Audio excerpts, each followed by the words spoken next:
தனத்துக்கு கதிரேசன் கொடுத்த பரிசு கண்டிப்பாக வாழ்நாளில் மறக்கவே முடியாத அளவுக்கு தான் தனத்துக்கு கொடுத்துட்டாரு. அந்த மாதிரி என்னன்னு பார்த்தா, தனத்தோட அம்மா அப்பா ஏற்கனவே வெறுத்துட்டு தான் இவ எனக்கு பொண்ணே இல்லைன்னு சொல்லிட்டு தலைமுழுக்கிட்டு போனாங்க. அவங்களவே சமாதானப்படுத்தி தனத்துக்கு பிறந்தநாள் பரிசாக அவங்கள அறிமுகப்படுத்தி வச்ச கதிரேசன் உண்மையிலே ரொம்பவே சூப்பர்னு சொல்லலாம். கதிரேசன் தான் எந்த அளவுக்கு தனத்தை விரும்புகிறேன், தனத்தோட சந்தோஷம்தான் முக்கியம் எனக்கு அப்படின்றத காமிக்கிறதுக்கு அவர் ஒவ்வொரு இடத்துலையும் தன்னோட முயற்சியை செஞ்சுக்கிட்டே இருக்கார். இனி தனம் எப்போ தன்னோட காதலை வெளிப்படுத்த போகிறாங்கன்னா, இனி வர எபிசோடில் தாங்க வெளிப்படுத்த போகிறாங்க.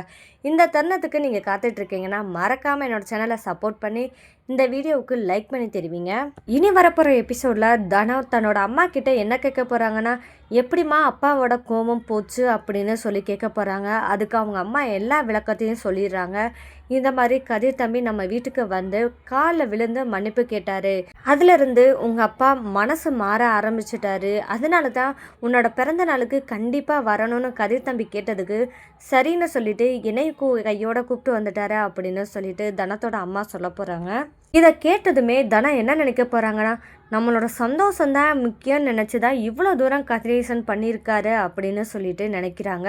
ரொம்பவே ஹாப்பியாக ஃபீல் பண்ண போகிறாங்க. தன்னோட அம்மா அப்பாவை எப்படி இருந்தாவது சம்மதிச்சு இப்போ வீட்டு வரைக்கும் கூட்டிகிட்டு வந்துட்டாரே அப்படின்றதுல ரொம்பவே சந்தோஷமாக இருக்கிற இந்த தனம் என்ன பண்ண போகிறாங்கன்னா, கதிரேசன்ட்ட தன்னோட காதலை இனி வர எபிசோடில் சொல்ல போகிறாங்க. தனம் தன்னோட காதலை எப்படி கதிரேசன்ட்ட ப்ரப்போஸ் பண்ண போகிறாங்கன்னா, கதிர், நான் உங்களை விரும்புகிறேன், எனக்கு உங்களை பிடிச்சிருக்கு, இதெல்லாம் பண்ணது நீங்கள் என் மேலே வச்சுருக்க காதல் தான் அப்படின்றத நான் முழுமையாக புரிஞ்சுக்கிட்டேன் அப்படின்னு சொல்லிட்டு தன்னோட காதலை வெளிப்படுத்த போகிறாங்க கதிரேசன் கிட்ட.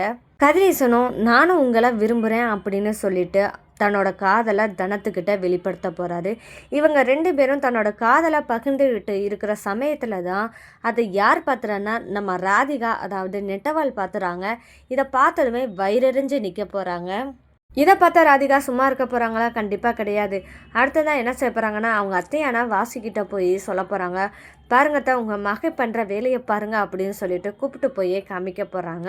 இதை பார்த்த வாசிக்கு என்ன நினைக்க போகிறாங்கன்னா, ஓ இந்தளவுக்கு போயாச்சா, நிலாவுக்காக கல்யாணம் பண்ணிட்டு வரேன்னு சொல்லிட்டு என் மகனை வளைச்சு போட்டாலே அப்படின்னு சொல்லிட்டு வாசுகி நினைக்க போகிறாங்க. இது மட்டும் இல்லாமல் இனி அடுத்ததாக என்ன நடக்கும் அப்படின்னு சொல்லிட்டு ப்ரெடிக்ஷனாக பார்க்கலாம் வாங்க. என்ன நடக்க போகுது அப்படின்னு பார்த்தா, தனத்தோட அம்மா அப்பா இப்போ பிறந்த நாளுக்குன்னு சொல்லி வந்துட்டாங்க. வந்துட்டு வீட்டுக்கு கிளம்பி போக போகிறாங்க. போனதுமே அங்கே ஒரு பிரச்சனை இவங்களுக்கு காத்துக்கிட்டு இருக்கு. அது என்னன்னா, தனத்துக்கு ஏற்கனவே அவங்க அப்பா பார்த்த மாப்பிள்ளை பிரச்சனையை ஏற்படுத்த போகிறாரு தனத்தோட அப்பா அம்மாவுக்கு. அப்படி என்ன பண்ண போகிறாரு அப்படின்னு பார்த்தா, தனத்துக்கு இவ்வளோ நகை போடுறேன், இவ்வளோ பணம் கொடுக்குறேன் அப்படின்னு சொல்லி தான் கல்யாணத்துக்கு ஏற்பாடு பண்ணாங்க. ஆனால் தனத்தோட அப்பா என்ன செஞ்சிட்டாருன்னா அதை கொடுக்கவே இல்லை. அதனால் திரும்பவும் மிரட்ட போகிறாரு. இந்த தருணத்தில் தனத்தோட அம்மா அப்பா என்ன பண்ணுறதுன்னு தெரியாமல் முழிச்சிட்ருக்க சமயத்தில் அந்த தருணத்தில் தான் தனத்தோட அப்பா ஒரு யோசனை பண்ணுறாரு. இந்த வீட்டில் இருக்கக்காண்டி தானே இவன் வரான், நம்ம இந்த வீட்டில் இல்லாமல் காலி பண்ணிட்டு போயிட்டா அப்படின்னு சொல்லி நினைக்கிறாரு. அந்த இடத்துல தான் தனத்தோட அம்மா, அப்படி எங்கங்க போகிறது, நம்ம இந்த வீடை காலி பண்ணிட்டா அப்படின்னு சொல்லி கேட்க, நமக்கு தான் இருக்கே, நம்ம தனம் கட்டின வீடு இருக்கே, அது நமக்கும் சொந்தம் தானே அப்படின்னு சொல்லிட்டு தனத்தோட அப்பா நினைக்க போகிறாரு. பாருங்க, ஒரு வீட்டுக்கு எத்தனை பேர் சொந்தம் கொண்டாட போகிறாங்கன்னு பாருங்க. இந்த தனத்தோட அப்பா சும்மாவே பேராசைப்பட்டவர். இப்போ தனம் சம்பாரித்த வீடு தான் இது அப்படின்னு தெரிஞ்சால் சும்மா இருப்பாரா? கண்டிப்பாக இருக்க போகிறதில்ல. இனி இவங்க ரெண்டு பேரும் அடுத்ததாக தனத்தோட வீட்டுக்கு கிளம்பி போக போகிறாங்க. அங்கே தான் இருப்பேன்னு சொல்ல போகிறாங்க. இதனால் கதிரேசன் அவங்க அம்மா அப்பா வரதை வேணான்னு சொல்லாத அளவுக்கு இருக்க போகிறாரு. ஏன்னா அவங்கள வீட்டுக்குள்ளே வரக்கூடாது, இந்த வீட்டில் இருக்கக்கூடாதுன்னு சொல்கிறதுக்கு நம்மளுக்கு எந்த உரிமையும் கிடையாது அப்படின்னு நினைக்க போகிறாங்க. இது தனத்தோட அம்மா அப்பா, தனத்துக்கு எந்த உரிமை இருக்கோ அதே உரிமை அவங்க அம்மா அப்பாவுக்கும் இருக்குது அப்படின்னு சொல்லிட்டு கதிரேசன் நினைக்க போகிறாரு. அந்த இடத்துல தான் வாசுகி என்ன நினைக்க போகிறாங்கன்னா, இவங்க எதுக்கு இங்கே வந்திருக்காங்க, இங்கேயே தங்க போகிறாங்களா அப்படின்னு யோசிக்க போகிறாங்க. ஆமாம் சம்பந்தி, இது என் மக சம்பாரிச்ச வீடு தானே, அதனால் எங்களுக்கு இந்த வீட்டில் இருக்க உரிமை இருக்குல்ல சம்பந்தி அப்படின்னு சொல்லிட்டு வாசுகி கிட்ட கேட்க போகிறாங்க.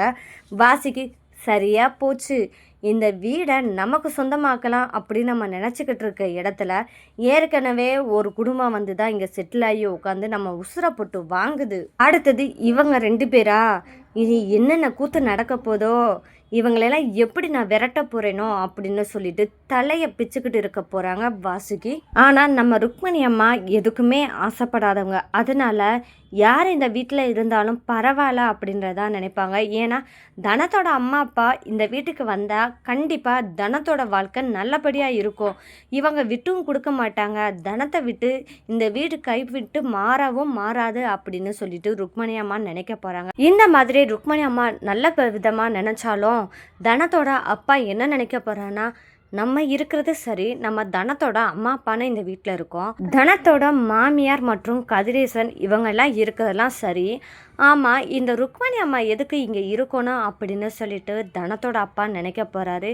இனி அடுத்தடுத்து ருக்மணி அம்மாவுக்கு ரொம்ப பிரச்சனை கொடுக்க போகிறது இவர் தாங்க. ஆனால் வாசுகி என்ன நினைக்க போகிறாங்கன்னா, பரவாயில்லையே, நம்ம மறைமுகமாக தாக்குனால நேரடியாக தாக்குறதுக்கு ஒரு ஆள் நேரடியாக வீட்டுக்கு வந்துட்டாங்களே அப்படின்னு வாசுகி நினைக்க போகிறாங்க. இது ஒரு பக்கம் நடக்க போகுது. அடுத்ததாக ஒன்று நடக்க போகுது. என்னன்னு பார்த்தா, தனத்தோட பிறந்தநாள் கொண்டாடும் போது அந்த இடத்துல இருக்க போகிறது யாருன்னா சத்ரியன் இருக்க போகிறாரு. தன்னோட அண்ணியான தனத்துக்கு பிறந்தநாள் வாழ்த்துக்கள் எல்லாரும் சொல்லும்போது ருக்மணி அம்மா, சத்ரியா நீயும் போய் சொல்லு அப்படின்னு சொல்ல போகிறாங்க. அந்த இடத்துல தான் நினைக்க போகிறார் சத்ரியன், எப்படி போய் சொல்கிறது, நம்ம கண்ணைத்தான் ஏற்கனவே இந்த கதிரும் பார்த்துருக்கான், இப்போ போய் நம்ம சொன்னோம்னா கண்டுபிடிச்சிட்டா என்ன செய்கிறது அப்படின்னு சத்ரியன் நினைக்க போகிறாரு. இருந்தாலும் தன்னோட அம்மா, தன்னோட தங்கச்சி, அக்கா இவங்க எல்லாருமே வற்புறுத்துறதுனால வாழ்த்துக்கள், பிறந்தநாள் வாழ்த்துக்கள் சொல்கிறதுக்காக தனத்துக்கிட்ட போகிற இடத்துல தான் கதிரேசன் கண்ணில் பற்றாரு இந்த சத்ரியன். அந்த இடத்துல தான் கதிரேசன் ஏற்கனவே அந்த திருட்டு சம்பவத்தப்ப பார்த்த கண்கள் ஞாபகம் வரப்போது. சத்ரியன் கண்ணுக்கும் அந்த கண்ணுக்கும் ஒரே மாதிரி இருக்கே அப்படின்னு சொல்லிட்டு ஒரு சந்தேகம் எழும்ப போது.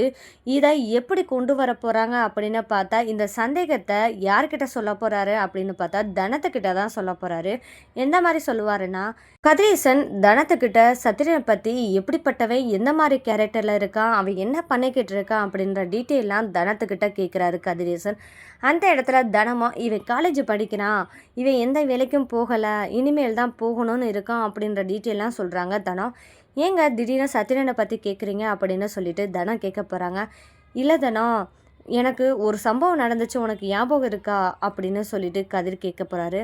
என்ன சம்பவம் சொல்கிறீங்க, எதை பற்றி சொல்கிறீங்கன்னு கேட்கும்போது தான், உங்களுக்கு ஞாபகம் இருக்கா தனா, ஒரு திருட்டு சம்பவத்தை தடுக்கும்போது ஒருத்தனோட கண்ணை பார்த்தேன் அப்படின்னு சொல்லியிருந்தேனே, ஞாபகம் இருக்கா தனா அப்படின்னு சொல்லி கதிர் கேட்க, ஆமாம் கதிர் எனக்கு ஞாபகம் இருக்குது அப்படின்னு சொல்லி தனா சொல்ல, அப்போ அந்த இடத்துல தான் கதிரீசன், இல்லைங்க இங்கே சத்ரியன் கண்ணும் அங்கே பார்த்தவனோட கண்ணும் ஒரே மாதிரி இருக்க மாதிரி ஒரு ஃபீலிங்காக இருக்குங்க அப்படின்னு சொல்லிட்டு கதிரேசன் தனத்துக்கிட்ட சொல்ல போகிறாங்க.